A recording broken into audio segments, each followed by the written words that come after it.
49장 1절부터 여러분들에게 강론해 드리려고 합니다. 상당히 많은 시간에 걸쳐서 여러분들에게 창세기 내용 강론해 드렸는데요. 오늘이 이제 창세기 마지막 시간이기 때문에 창세기의 내용 대략적으로 한번 지금까지 내용들을 확인해 드린 다음 49장, 50장 내용 여러분들에게 강론해 드릴까 합니다.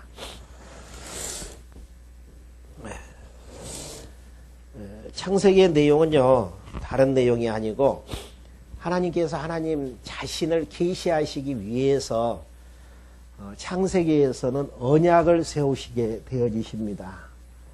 그래서 먼저 나와지는 언약이 아담의 언약이죠. 아담과 언약을 세우셨는데 아담이 선악을 아는 열매를 따먹고 타락하게 되어지죠. 그렇게 이제 타락하게 되어지는 데에서 둘째 아담 예수 그리스도를 통해서 인간의 타락과 관계없이 아담과의 언약을 이루어 주실 것을 증표적인 약속으로 열조와 언약을 하시죠. 열조와 언약을 세우시는데 이 열조는 아브라함과 이삭과 야곱이죠. 그러니까 아담에게 하셨던 그 약속과는 달리 신령한 언약이면서 이제 실체적인 언약이 아담과의 언약인데요. 열조와의 언약은 모형적인 언약이라고 하죠. 그 이유는 아담과의 세우셨던 언약을 인간의 타락과 관계없이 둘째 아담 예수 그리스도를 통해서 이루어 주신다라는 사실들을 이제 확인케 하기 위해서 증표적인 사실로 이 땅에 이스라엘이라는 나라를 하나님께서 세우셔서 이제 그 약속을 이루어 주신 것을 볼 때 아담과의 약속이 성취되어진다라는 사실을 다시 한번 확인케 하시는, 그래서 이제 첫 번째 약속인 자손 언약, 하나님께서 아브라함과 이삭과 야곱에게 하늘의 별처럼 바다의 모래알처럼 많은 하나님의 자녀를 주시겠다라고 약속하신 약속 따라서 자손 언약이 성취되어지는 과정이 지금 우리가 말씀을 듣고 있는 창세기 이제 후반부 내용이고, 그 다음에 계속해서 이제 출애굽기 내용으로 이어져 가고 있습니다. 하나님께서 자손 언약을 성취케 하시기 위해서 하시는 방법이 어떤 방법인가? 범죄 중에서도 자손을 보호하시고 형통의 길로 하나님께서 인도하시는 섭리가 나와집니다. 그러니까 하나님께서 언약을 세우시고 언약대로 이루어 나가시기 위해서 제 중에서도 언약 자손들을 보호해 나가시는, 그러니까 이러한 이제 창세기의 내용을 보면은 우리가 이제 보편적으로 생각을 하게 되어지는, 죄 지으면 하나님께서 벌 주시고 하나님 잘 경외하면서 예배하면서 살게 되어지면은 하나님께서 복 주신다라는 인간부의 이제 사상에 의해서 하나님을 상식적인 하나님으로 생각할 때가 많습니다. 근데 창세기의 내용은 하나님께서 언약을 세우시고 이 언약 때문에 언약대로 역사를 섭리해 가시기 위해서 범죄 중에서도 언약 자손들을 보호해 나가시고, 그 길을 누가 섭리해 나가시는가? 하나님께서 형통한 길로 인도하신다라는 사실들을 확인할 수 있습니다.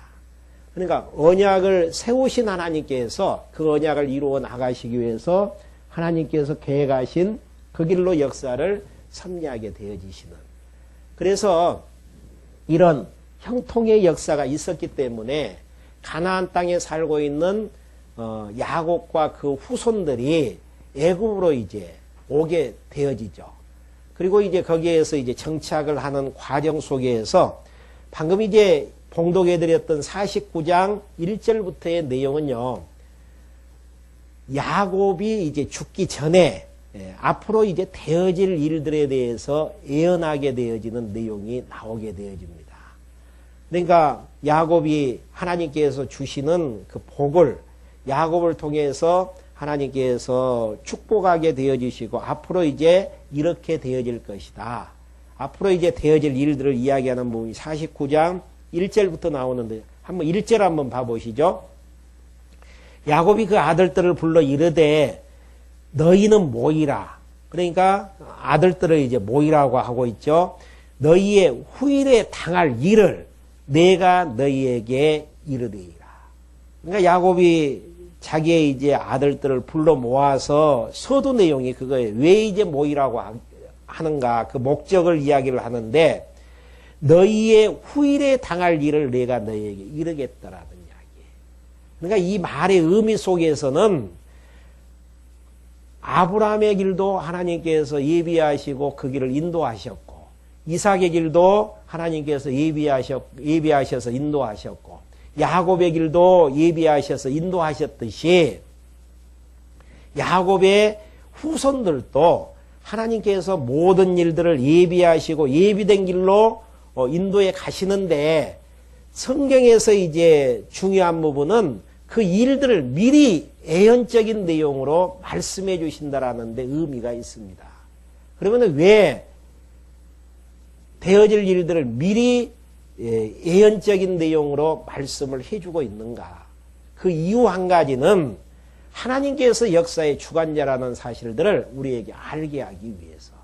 많은 사람들이 되어지는 일들을 바라보면서 저 사람 때문에 이렇게 되어졌다. 아니면 내가 지혜스럽게 살았기 때문에 이렇게 되어졌다라고 이야기할 때가 많습니다. 그러니까 잘못된 부분에 대해서는 상대방 탓이나 환경 탓으로 돌리게 되어지고요. 잘 되어지는 부분에 대해서는 자기 자신의 목으로 이제 돌리게 되어진단 말입니다. 그 이야기는 무슨 이야기냐면은 사람이 역사의 주관자라는 의미예요. 근데 성경은 하나님이 살아계셔서 역사의 주관자 되신다는 내용들을 확인케 하기 위해서 열조면은 아브라함, 이삭, 야곱이잖아요. 야곱 시대 때 야곱의 후손들이 어떻게 이제 이 세상에서 살아나갈 것에 대해서 미리 예언적인 의미로 하나님께서 말씀해 주시고 있습니다. 그 이유는 하나님께서 아브라함과 이삭과 야곱의 모든 이제 그 언약 자손들을 하나님이 인도해 가신다라는 사실들을 여기에서 이제 보여주시는 대목입니다. 많은 사람들이 이제 그 혼동스럽게 생각하는 부분은요, 내가 내 인생을 개척하면서 역사를 창조해 나가야 되는지, 아니면은 정해진 역사 위에서 우리가 살아나가야 되는지. 성경은 정해진 역사 위에서 예비된 삶을 산다라고 말씀하고 있습니다. 그 이유는 하나님께서 아브라함에게 약속하시잖아요. 그 약속 따라서 하늘의 별처럼 바다의 모래알처럼 많은 하나님의 백성들을 생육하고 번성케 하시고 또 가나안 땅을 떠나서 애굽 땅에서 이스라엘 백성들이 살게 되어지는 것도 아브라함에게 가나안 땅을 주시는 증표적인 약속으로 너희들이 이방 땅 가서 400년 동안을 살게 되어질 것을 미리 예언한 바가 있단 말입니다. 그 예언의 말씀 따라서 야곱과 야곱의 후손들이 흉년을 피해서 애굽 땅으로 들어오게 되어지는 장면들. 지난 시간에 지지난 시간에 계속 말씀해 드렸던 내용들이에요. 그러니까 야곱의 후손들이 살아나가는 모습들을 봐도 요셉이 꿈을 꾸어서 총리 대신이 되어지는 과정들도 꿈을 통해서 예언해 주시는 말씀 따라서 요셉이 총리 대신이 되게 되어지고 또 가나안 땅을 떠나서 애굽 땅에 들어와서 살게 되어지는 그러한 이제 정황 자체들도 아브라함에게 이미 약속하신 말씀 따라서 이방인의 계교로 살게 하기 위해서 흉년을 피해서 애굽 땅으로 들어오게 되어지는 부분들이고요. 이게 과거 하나님의 뜻 따라서 지금 야곱의 후손들이 지금 살게 되어졌었고 지금 애굽 땅에 와가지고 지금 사는 삶들을 지난 시간까지 그리게 되어지고요. 그리고 이제 그 이후에 어떻게 되어질까를 야곱을 통해서 지금 예언적인 의미로 지금 말씀하고 있는데요. 여기에서 이제 서두에서 너희의 후일에 당할 일을 내가 너희에게 이르리라. 그러면서 2절 너희는 모여 들으라. 야곱의 아들들아 너희 아비 이스라엘에게 들을지어다 하면서 가장 큰 아들 누벤부터 지금 축복을 하면서 예언적인 의미로 지금 말씀하시는 부분입니다. 먼저 이제 3절부터 4절까지는 누벤과 누벤의 후손들이 어떻게 이제 후일에 이제 살아나갈 것에 대해서 지금 말씀하시는 내용인데요. 한번 3절 한번 봐보죠. 누벤아 너는 내 장자요. 그러니까 야곱의 첫 아들이 누구냐면 누벤이거든요.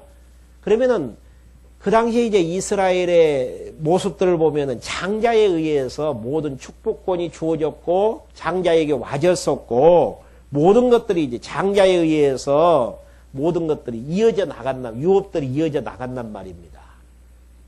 근데 이제 야곱의 아들 이제 누벤이 장자라면은 그렇게 이제 되어져야 되는데 어떻게 이제 앞일을 예언하는가 한번 봐보죠. 누벤아 너는 내 장자요 나의 능력이요 나의 기력의 시작이라. 이광이 초등하고 그러니까 이광이라는 의미는 위엄이 뛰어나고 권능이 탁월하다마는 물의 끓음이 같은즉 너는 탁월치 못하리니 내가 아비의 침상에 올라 더럽혔음이로다. 그가 내 침상에 올랐었도다. 이야기는 무슨 이야기냐면요. 야곱에게는 4명의 부인이 있었죠. 4명의 부인이 있었는데 그 중에 한 사람이 누구였냐면 비라라는 그 첩이 있었는데 첫째 번 아들인 누벤이 그와 이제 간통을 하게 되어진 거예요. 그 내용들을 지금 욕망에 대한 과거에 있었던 그 내용들에 대해서 지금 설명을 지금 4절에서 지금 하면서 하게 되어지죠. 그러면서 이제 이런 것 때문에 결국은 이제 욕망대로 이제 살 수밖에 없었음을 지금 설명하는 부분입니다. 그러니까 장자지만은 장자권을 받지 못하는 그 이유 자체가 욕망이 이제 강하기 때문에 결국은 누벤에게로 기업이 있지 못하고 지난 시간에 보면은 야곱에게서 요셉에게로 이어나가죠. 요셉은 몇째 아들이냐면 11번째 아들이거든요. 이게 이제 하나님께서 하시는 일들이에요. 그렇게 해서 이제 장자권도 빼앗기게 되어지고 또 왕이 이제 나와야 될 그런 이제 그 정상적으로 보면 그런 이제 혈통이 되어져야 되는데 왕이 나오는 혈통은 뒤에 이제 4번째 아들인 유다에게도 계승되어지고 모든 것들을 다 빼앗기고 살 것에 대해서 지금 미리 말씀해 주시는 내용입니다. 그러면서 이제 2번째, 3번째 아들인 시몬과 이제 네이에 대한 이제 예언이 5절부터 나오는데요. 시몬과 네이는 형제요. 그들은 칼에 잔해하는 기계로다. 그러니까 잔해하는 기계라는 이야기는 칼을 갖다가 폭력의 도구로 이제 쓰게 되어지는 그런 이제 시몬과 네이였다라는 사실. 그러면서 내 호나 그들의 모의에 상관하지 말지어다. 내 영광아 그들의 집회에 참여하지 말지어다. 그들이 그 분노대로 사람을 죽이고 그 혈기대로 소의 발목 힘줄을 끊었음이로다. 그러니까 이 이야기는 무슨 이야기냐면요. 야곱이 20년 동안 자기 외삼촌 나반 집에서 이제 살게 되어지고 거기에서 갑부가 되어져서 돌아오게 되어지잖아요. 그래서 이제 가나안 땅에 세겜 땅에 이르러서 거기에서 이제 무슨 일이 일어나냐면은 결국은 이제 그 세겜성 그 성주의 이제 아들이 야곱의 이제 딸 디나를 이제 좋아하게 되어지죠. 그렇게 해서 이제 그 디나 딸 그러니까 그 시몬하고 네이 입장에서는 자기 여동생에 해당되는 딸을 이제 강간을 하게 되어진단 말입니다. 그걸 이제 그 모습을 보고 성질을 참지 못해가지고 결국은 시몬과 이제 그 네이가 앞장서 가지고 그들을 다 잔해하게 되어지는 그러한 이제 부분들을 이야기를 하면서 어떻게 이제 예언하게 되어진가. 7절 보면 그 노여움이 혹도가 아닌 저주를 받을 것이요. 풍기가 맹렬하니 저주를 받을 것이라. 내가 그들을 야곱 중에서 나누며 이스라엘 중에서 흩으리로다. 그러니까 여호수아 때 되면 가나안 땅을 이제 정복하게 되어지고 정복되어지는 가나안 땅을 나누고 앞으로 이제 사사시대 때 취할 미리 이제 땅들을 이제 다 지도길에 가고 나누어지는 과정 속에서 야곱 시대 때 예언했던 이 예언이 그대로 이제 이루어지게 되어져요. 어떻게 이제 이루어지는 것을 확인할 수 있는가?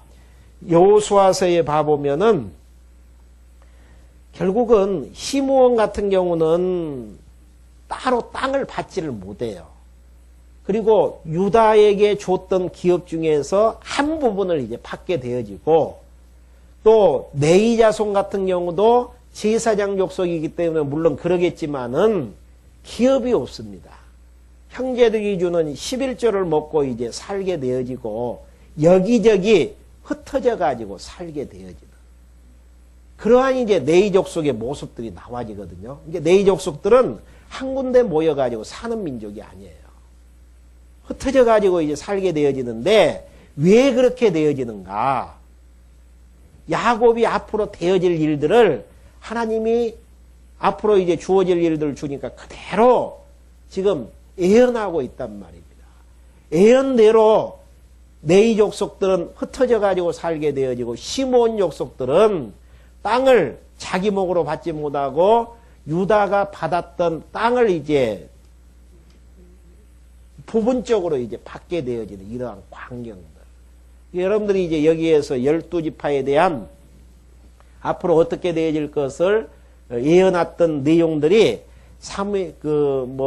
여호수아서 내용에서 그대로 성취되어지는 광경이라든지 열왕기상에서 되어지는 것들을 확인해 보면은 역사는 인간들에 의해서 개척되어지는 역사가 아니고 하나님께서 이미 정해 주신 그 역사 따라서 사라질 수밖에 없다.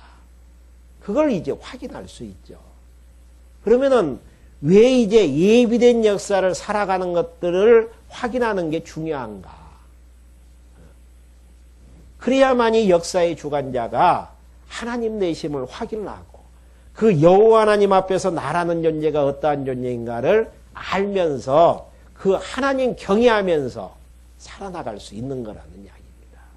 그러니까 중요한 부분은 앞으로 되어지는 여러 이제 그 예언들이 뒷부분에서 미래에서 그대로 이루어지게 되어지는 내일 같은 경우에서도 방금 말씀해 드렸지만은 함께 살지 못하고 다 이곳저곳에 흩어져 가지고 기업을 받지 못하고 살게 되어지는 물론 동기 자체는 여기에서 자기들이 이제 욕심껏 그냥 자기의 이제 여동생에 대한 복수심에서 이제 그렇게 되어진 걸 동기로 하지만은 그렇게 되어질 수밖에 없는 이유는 하나님께서 다 예비하신 대로 이제 삶을 살 수밖에 없게끔 그렇게 만들었기 때문에 이러한 이제 예언의 역사들은 뒤쪽으로 솔로몬 시대 때를 가봐도 북쪽 이스라엘하고 남유다하고 나누어지잖아요.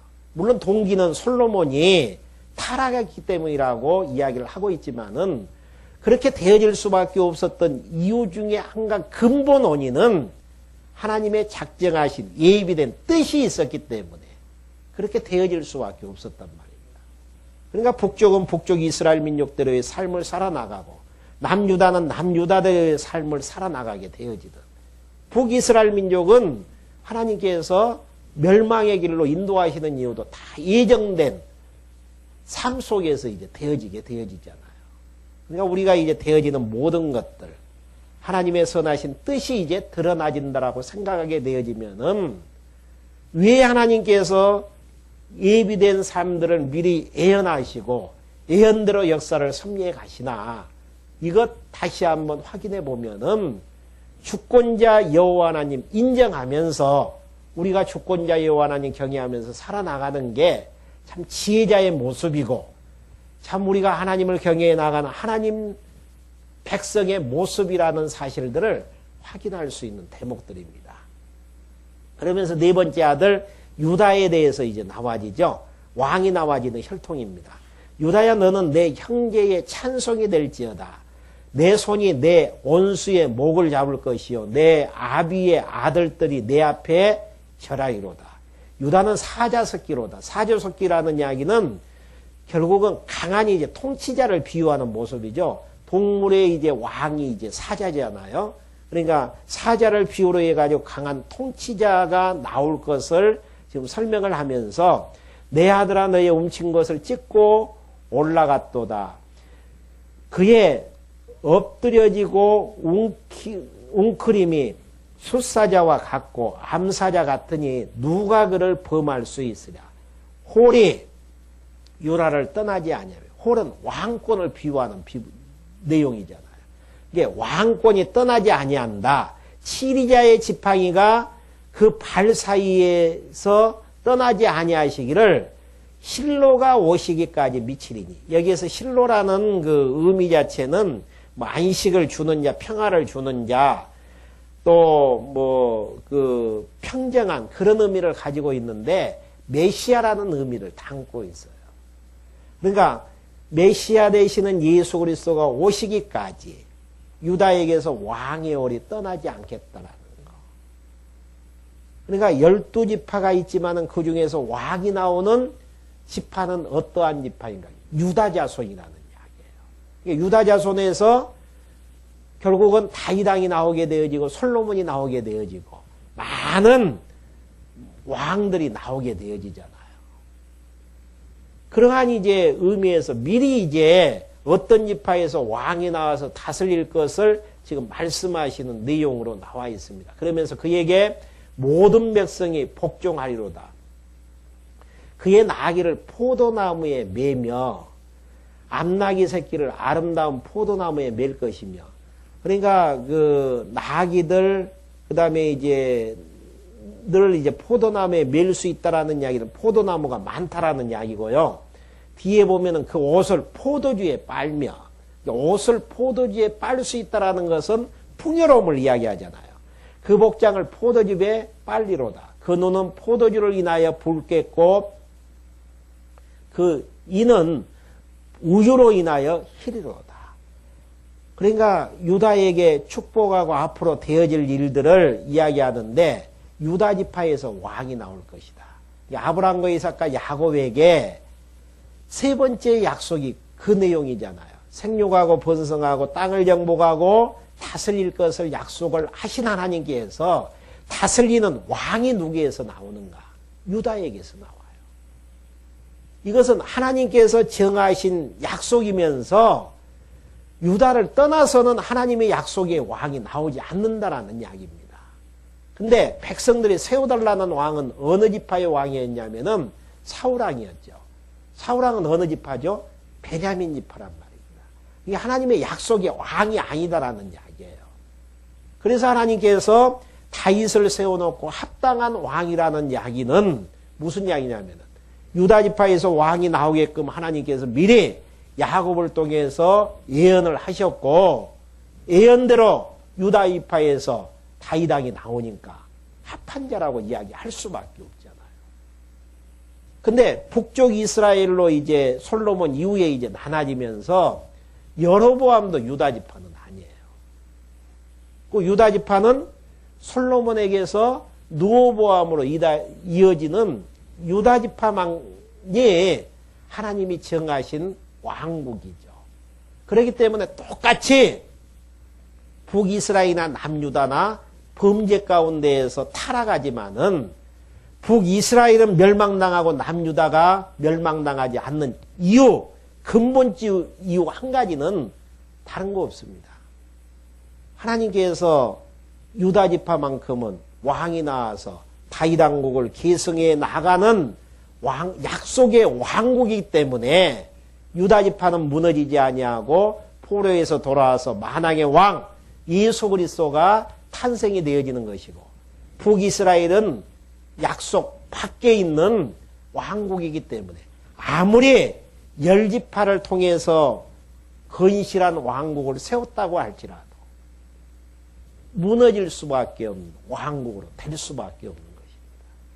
그러니까 이러한 내용들을 보면은 철저하게 하나님께서 미리 예언하시고 예언대로 역사를 섭리해 가십니다. 12지파가 있었지만은 모든 형제들이 유다를 이제 찬송하게 되어지고, 예, 거기에서 지도자 왕이 나오게 될 것을 말씀하시는 이러한 이제 내용 따라서 역사가 흘러가는 것들을 확인할 수 있습니다. 그러면서 이제 13절 에 보면은 야곱이 이제 스불론에 대해서 예언하게 되어지는데요.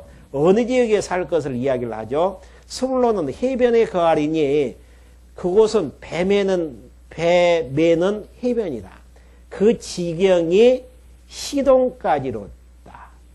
그러니까 어느 지역에 살 것을 미리 예언을 하잖아요.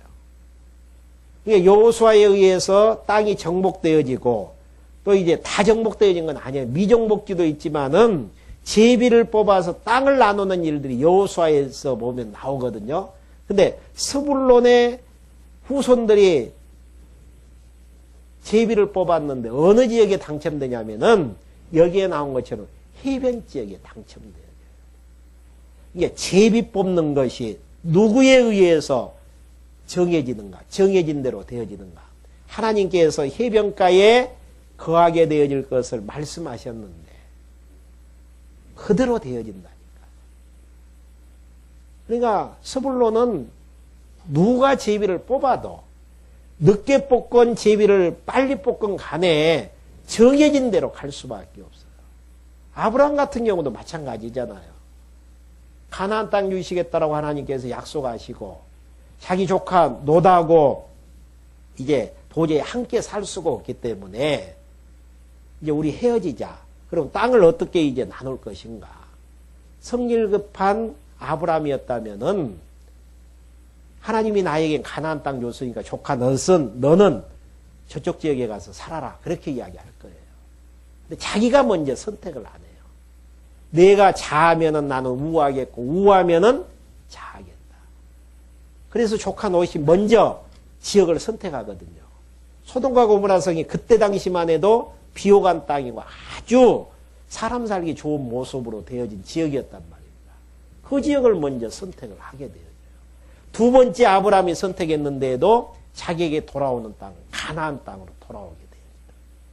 그러니까 우리가 이 땅에 살아나가면서 막 악착같이 내 욕심을 채우기 위해서 살아나가지만은 하나님께서 우리가 태어나기 전부터 이 땅에서 누려야 될 분복들을 다 예비해 놓고 이 땅 태어나게 만들고 때가 되어지면은 예비된 분복들 주시면서 누리면서 살게 하시는. 그걸 어떻게 알 수 있나? 창세전 그리스도 안에서 우리 하나님께서 선택해 주셨고 때가 되어지면 예수님 보내셔서 십자가에 죽게 하시고 또 우리 태어나서 예수님 믿을 때 되어지니까 말씀을 증거하는 전도자를 통해서 하나님의 말씀 증거케 해서 깨달아지고 영접케 만들어서 하나님 백성 삼아주셨다라는 사실. 왜 우리가 하나님을 아버지라고 부를 수 있고 하나님의 백성으로 영원한 나라를 기업으로 줬다라고 소망하면서 살 수 있는가?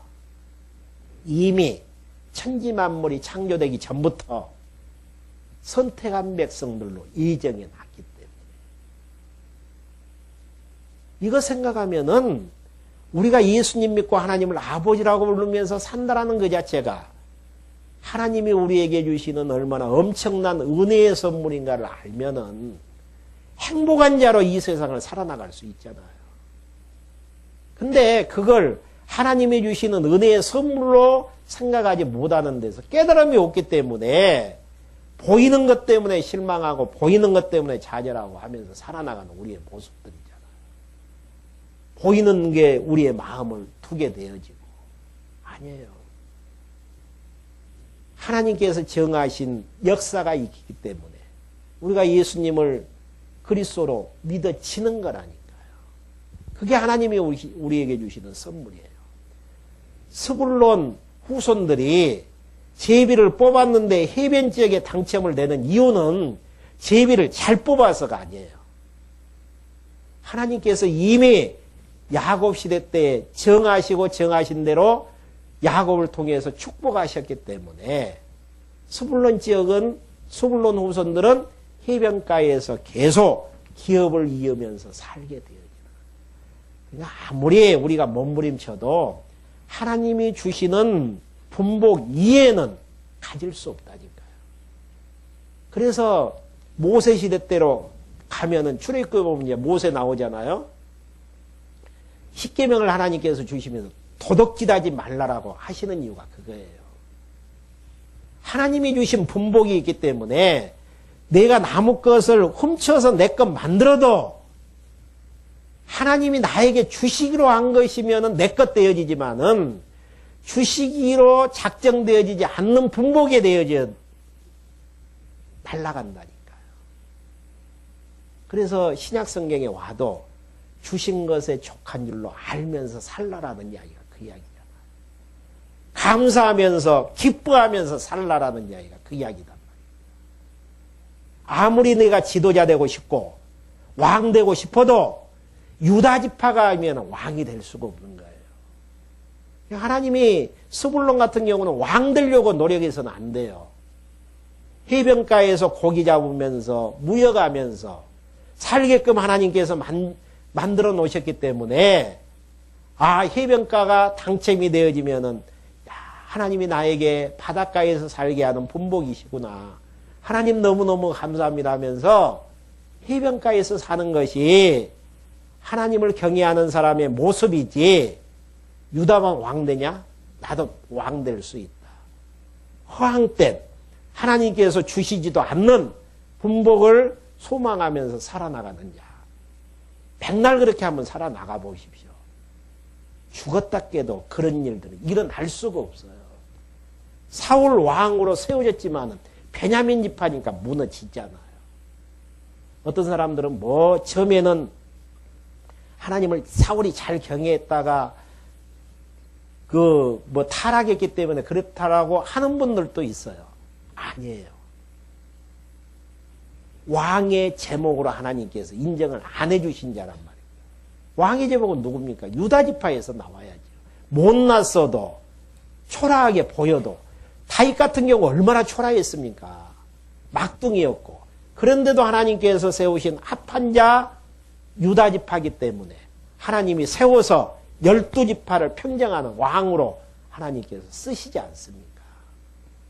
그러니까 하나님이 주시는 분복 따라서 감사하면서 인정하면서 살아나가면 진짜 행복한 인생을 살아나갈 수 있는 것인데 우리는 하나님이 주시는 그거 이상의 과욕 때문에 힘들어하고 고통스럽게 살아나가는 모습들. 또 이사가를 한번 봐볼까요? 14절.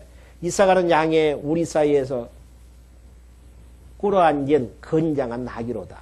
그는 쉴 곳을 보고 좋게 여기며 토지를 보고 아름답게 여기고 어깨를 메어 짐을 메고 앞제 아래서 성기리로다. 조금 번역이 어렵게 되어 있죠. 이 부분은 어깨를 구불려 짐을 지고 경작하기에 쩔쩔 맨다라는 이야기. 그러니까 스불론 사람들은 해변가에서 무역도 하고 또 고기도 잡으면서 살 수 있는 터전을 하나님께서 만들어주시고 이사갈 같은 경우는 농사를 지으면서 토지를 경작하면서 살 수 있도록 만들어주시고 그러니까 직업도 다 마찬가지죠.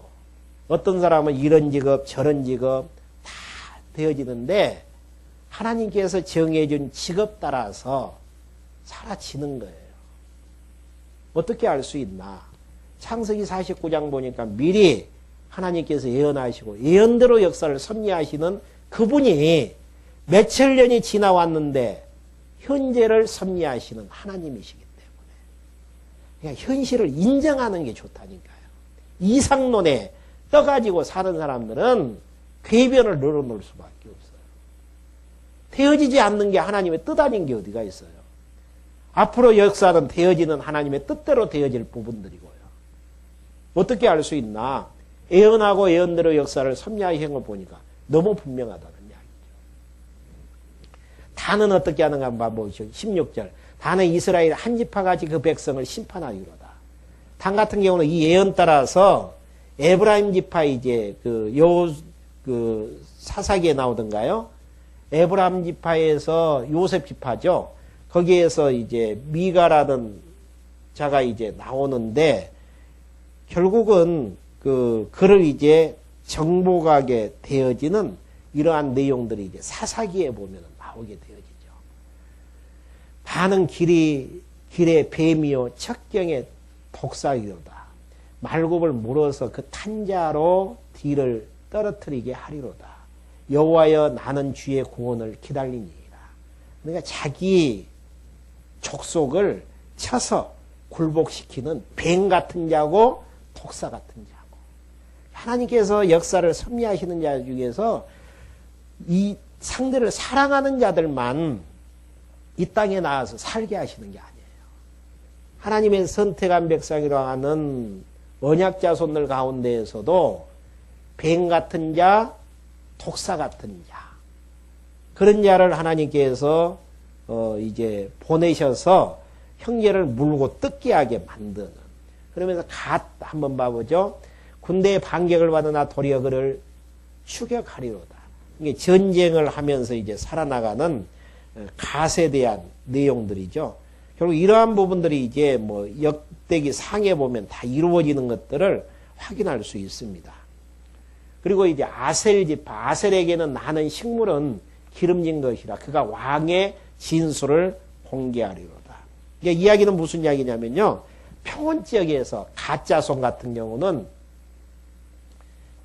아니 아셀 지파 같은 경우는 살게 되어지죠. 그렇게 이제 되어지기 때문에 이들의 이제 모습들을 보면은 풍요로운 데에서 결국은 왕의 이제 모든 것들을 이제 공개하면서 살게 되어지는. 12지파의 삶 자체가 다양하지 않아요. 왜 다양할 수밖에 없나? 하나님께서 정하신 뜻을 이루어 나가시기 위해서 하나님이 정하신 대로 살게 되어지기 때문에, 다들 전쟁만 하는 자도 아니고 또 다들 바닷가에서만 사는 자도 아니고 다들 옥토밭에서만 사는 자가 아니에요. 하나님이 주어진 본복 따라서 살게 되어지죠. 그러면서 납달리는 노인 암사슴이라 아름다운 소리를 바라는도다. 요셉은 무성한 가지, 곧 생곁에 무성한 가지라 그 가지가 담을 넘었도다. 그러니까 이스라엘 자손들이 야곱의 후손이 12명인데 결국은 거기에서 요셉, 네이 자손이 빠고 요셉의 후손 므낫세하고 에브라임 두 지파가 들어가게 되어지잖아요. 그러다 보니까 무성한 가지로 이제 표현되게 되어지는, 활을 쏟는 자가 그를 학대하며 그를 쫓으며 그를 군박하였으나 요셉의 활은 도리어 경강하여 그의 팔이 힘이 있으니 야곱은 전능자의 손을 힘입습니다. 그로부터 이스라엘의 반석인 목자가 나도다. 그러니까 여기에서도 좀 번역 자체가 이제 좀 문제가 있죠. 그러니까 돌아보시는 이스라엘의 반석으로부터 이제 모든 그 다스리는 자들이 이제 나올 것을 지금 예언하게 되어집니다. 내 아비의 하나님께로 말미암은 나니 그가 너를 도우실 것이요 전능자로 말미암으이다. 그가 내게 복을 주실 것입니다. 이로 하늘의 복과 아래로 온천의 복과 젖먹이는 복과 태복이로다. 내 아비의 축복이 내 부여조의 축복보다 나아서 영원한 산이 한없음 같이 이 축복이 요셉의 머리로 돌아오며 그 형제 중 뛰어난 자의 정수리로 돌아오리로다. 그러니까 11번째 아들인 요셉에 의해서 아브라함의 이제 장자권이 이어지게 되어지는. 그러니까 통치자의 왕권은 유다에게로 가고, 그러니까 여기 보면은 앞에서 누벤에게로 이어져야 되는데 요셉에게로 이제 이어지는 장면들. 그래서 엄청난 모든 축복들이 요셉에게로 모이게 되어지는 이러한 이제 축복을 이야기하죠. 그러면서 28절, 이들은 이스라엘의 12지파라 이와 같이 그 아비가 그들에게 말하고 그들에게 축복하였으되 곧 그들 각인의 분량대로 축복하였더라. 각인의 분량. 그러니까 하나님께서 이 땅에 태어나게 하시면서 다 각자의 분량들이 있다니까요. 다 다 분량대로 있어요. 그러니까 분량대로 축복하시는 과정 속에서 다양하잖아요. 그러니까 하나님께서 주시는 믿음의 분량 따라서 은사 따라서 살아나가는 게 하나님 잘 경외하는 하나님 인정하면서 살아나가는 하나님의 모습이다니까요. 이게 교회를 세워나갈 때에도 각양각색의 은사를 하나님께서 허락해 주시잖아요. 그래서 은사 따라서 모든 일들을 행하게 만드는 하나님의 섭리. 누구나 다 지도자 되는 거 아니에요. 누구나 다 집사 되는 것 아니고 누구나 다 교사 되는 게 아니고 하나님이 주시는 은사 따라서 그 일을 해나가는 그러한 모습들.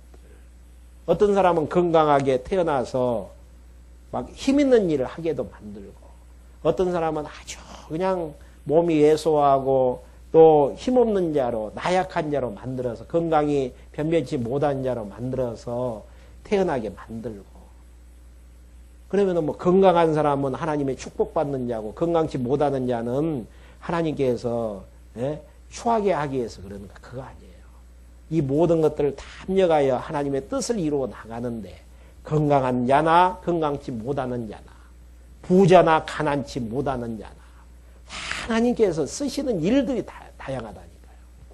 또 학교에서 공부 잘해서 그 길로 가게 하는 자도 있을 뿐더러 또 공부에는 취미가 없는데 어떤 은사를 하나님께서 허락해 주셔서 그 일을 통해서 하나님의 영광을 드러나게 하시는 일 하나님께서 섭리해 가시는 것이고 그러니까 하나님이 주시는 분량대로 살아나간다라는 거 가장 지혜자의 모습이죠.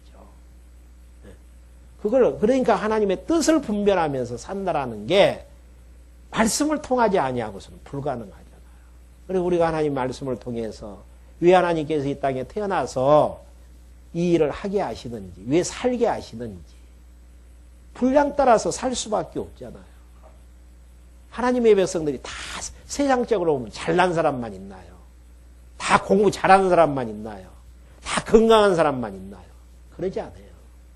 사울 같은 경우는 사도 바울 같은 경우는 도리어 머리가 너무 잘 돌다 보니까 예수 믿는 사람들을 배격했던 자들이란 말입니다. 근데 그 사울을 하나님께서 쓰시잖아요. 그래서 하나님께서는 사울의 그 서신서를 통해서 미련한 자를 통해서 지혜 있는 자를 부끄럽게 만들고 없는 자를 통해서 있는 자를 부끄럽게 하시는 하나님. 가장 나약하고 못난 자. 성전을 지을 때에도 조각목 같은 나무의 제목으로는 쓸 수 없는 조각목을 들어서 금맥기에 입혀서 성전으로 지어가시는 하나님의 섭리. 우리의 능력 가지고 이 세상 살아나가는 거 아니란 말입니다. 사도 바울은 그런 고백하잖아요. 내가 약했을 때 곧 강함이라는 이야기. 내가 약해서 이건 안 된다라고 생각했을 때 하나님의 능력이 드러나지고 하나님의 영광이 드러나지잖아요. 그래서 사도 바울은 도리어 자기의 강함을 강조하는 게 아니고 약함을 자랑하게 되어지는. 어떤 사람들이 가장 행복하게 살 수 있나? 하나님이 주시는 분량 따라서 살아나가는 자. 그냥 나약하게 만들어서 나약하게 살아나가는 거예요. 그러니까 하나님이 주시는 은사 따라서 살아나가는 모습. 그래서 이제 그가 그들에게 명하여 가로되 내가 내 열조에게로 돌아가리니 나를 햇사람 에브론의 밭에 있는 굴에 우리 부여조와 함께 장사하라. 이 굴은 가나안 땅 마물의 앞 막벨라 밭에 있는 것이라. 아브라함이 햇사람 에브론에게서 밭과 함께 사서 그 소유지 매장지를 삼았으므로 아브라함과 그 아내 사라가 거기서 장사되었고 이삭과 그 아내 리브가도 거기 장사되었으며 나도 내 알을 그곳에 장사했노라. 그 밭과 거기 있는 굴은 햇사람에게서 산 것이라. 야곱의 아들들에게 명하기를 마치고 그 발을 침상에 거두고 기운이 지나여 그 열조에게로 돌아갔도다. 하나님께서 야곱의 인생 주관하셔서 마지막 자기의 이제 후손들에게 앞으로 되어질 일들을 예언적으로 이야기하면서 축복함으로 자기의 인생을 이제 마무리 짓게 되어지는 모습들. 야곱은 여기까지예요. 더 이제 살고 싶어도 예비된 일이 다 끝났으니까. 예비된 일은 어느 부분까지인가? 12 자기의 후손들에게 축복하고 언약을 계승하고 그 다음에 이제 예언적으로 이렇게 되어질 것이다라고 하면서 이제 열조에게로 돌아가게 되어지는 모습들. 우리도 마찬가지예요. 왜 우리가 이 땅에서 숨쉬면서 살고 있나? 그 이유는 아직도 하나님께서 계획하신 예비된 일들이 있기 때문에. 그럼 먼저 떠난 사람들은 왜 먼저 하나님께서 불러주시나? 예비된 일들이 다 마치기 때문에. 먼저 떠나고 늦게 떠나고 우리 마음대로 되어지는 게 아니에요. 아무리 이 땅 떠나고 싶고 생명 끊어졌으면 좋겠다라고 해도 하나님의 정하신 때가 아니면은 하나님께서 불러주시질 않는단 말이에요. 아무리 이 땅에서 더 살고 싶어도 하나님의 정하신 때가 되어지면은 하나님의 생명의 기운 끊어서 불러가요. 야곱의 인생도 때가 되어지니까 마치잖아요. 그러면서 이제 마지막 50장 요셉의 일호와 이제 약속이 나아지죠. 먼저 1절부터 3절까지 야곱의 죽음을 요셉과 애굽 사람들이 슬퍼하게 되어지죠. 요셉이 아비 얼굴에 굽으려 울며 입맞추고 그 수정 의사에게 명하여 향례로도 아비의 몸에 넣게 하며 의사가 이스라엘에게 그대로 하되 40일이 걸렸으니 향제를 넣는 데에는 이 날수가 걸림이며 애굽 사람들은 70일 동안 그를 위하여 고가였더라. 고가는 기간이 지남에 요셉이 바로의 궁에 말하여 가로되 내가 너희에게 은혜를 입었으면 청컨대 바로의 귀에 고하기를 우리 아버지가 나로 명색해 하여 이르되 내가 죽거든 가나안 땅에 내가 파서 둔 묘실에 나를 장사라 하였으니 나로 올라가서 아버지를 장사하게 하소서 내가 다시 오리라 하라 하였더니 바로가 가로되 내가 내게 시킨 명세대로 올라가서 내 아비를 장사하라. 요셉이 자기 아비를 장사하러 올라가니 바로의 모든 신하와 바로의 궁의 장로들과 애굽 땅의 모든 장로와 요셉의 온 집과 그 형제들과 그 아비의 집이 그와 함께 올라가고 그들의 어린아이들과 양떼와 소떼만 고센 땅에 남겼으며 병거와 기병이 요셉을 따라 올라가니 그때가 힘이 컸더라. 그들이 요단강 건너편 아다 타작마당에 이르러 거기서 크게 호곡하고 애통하며 요셉의 아비를 위하여 7일 동안 애고가했으니 그 땅 거민 가나안 백성들이 아단 마당의 애통을 보고 가로되 이는 애굽 사람의 큰 애통이라 하였으므로 그 땅 이름을 아벨 미스라임이라 하였으니 곧 요단강 건너편이더라. 야곱의 아들들이 부명을 조차 행하여 그를 가나안 땅에 메어다가 마물의 앞 막빌라 바굴에 장사하였으니 이는 아브라함이 헷족 속 에브론에게 밭과 함께 사서 소유 매장지로 삼은 곳이었더라. 요셉이 아비를 장사한 후에 자기 형제와 호상꾼과 함께 애굽으로 돌아왔더라. 야곱이 이제 하나님의 이제 예비된 삶을 마치고 이제 이 세상을 뜨게 되어지죠. 그리고 이제 50장 앞부분에서는 장사를 지내게 된 장례식이죠. 지금 같으면 애굽에 이제 뭐 국장처럼 행해지게 되어지는 이게 하나님이 하시는 일이에요. 야곱의 인생 얼마나 초라했습니까? 20년 동안을 자기 외삼촌 집에서 외삼촌이 막 죽이려고 하는 가운데에서도 하나님이 보호하셨잖아요. 하나님께서 형통한 길로 인도하시니까 애굽의 바로왕이 죽어서 장례식 하는 것 못지않게 야곱의 이제 장례식이 진행되게 되어지는 이게 하나님이 하시는 형통의 길이에요. 우리는 하나님께서 인도하시는 길이라 하면은 내가 내 계획 세워서 가는 길이 좋다라고 생각할 때가 많단 말입니다.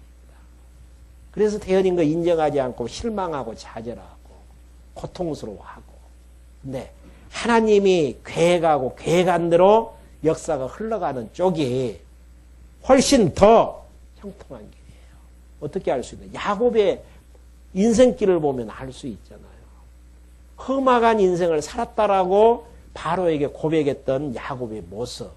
근데 마지막 그가 이 땅을 떠나는 모습을 보면은 애굽의 국장을 치르는 것처럼 엄청난 모습으로 이제 인생을 마무리 짓게 되어지는.